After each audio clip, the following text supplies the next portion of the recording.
Welcome to Daily Plunge. We're in the book of Lamentations, chapter 1, verses 12 through 22.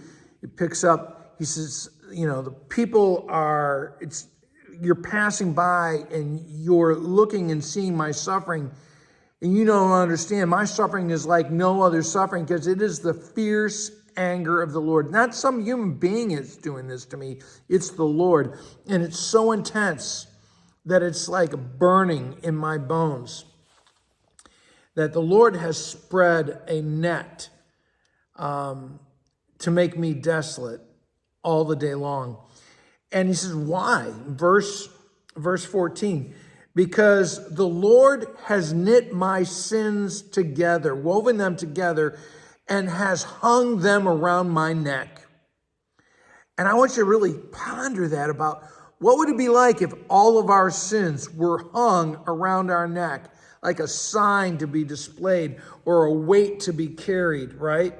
The Lord has rejected all the warriors, all the strength that I thought I had to protect myself, and it hasn't summoned an army against me. He is trampling his own people, the daughter Judah, in his winepress. And this is why I weep. This is why my eyes are overflowing with tears. That the Lord is righteous and he is bringing this against me because I have rebelled against him. And all my allies have betrayed me. All my priests and my leaders have perished. And the young men and women are going into exile. I mean, it is just a disaster. As he goes on, he says, I called out to my allies. I looked for my priests, and there's nothing to help me. So verse 20, look, Lord, see how distressed I am. I'm in torment within. My heart is disturbed. And why? Because I have been rebellious. The thing about Lamentations is that it is a faithful form of worship. It's not that they're just complaining about God. They're complaining to God. That's why this book is a book of faith.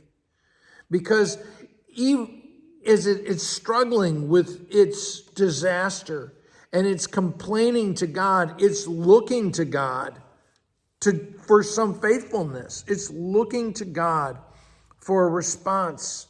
That God is the hope when there is no hope. He says, I'm stretching out my hand, looking for help, and there is no help because it is the Lord that has decreed that this is going to happen to me. It's the Lord that has decreed that my neighbors would become my enemies, my foes. It's the Lord that has decreed that Jerusalem, his holy city, his place of worship, has become unclean, and it is abhorrent, that it is ugly to everyone else because it has not embodied the life of God in its life together as a community. So we get down to it. How are we to be faithful in such a time?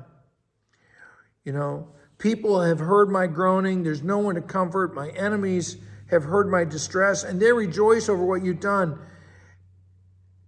Lord, where are you in the midst of this? My groans are many, my heart is faint. Where are you, Lord? It is faithful to complain to God and ask, when are you gonna show up? Well, thanks, friends. Have a blessed day.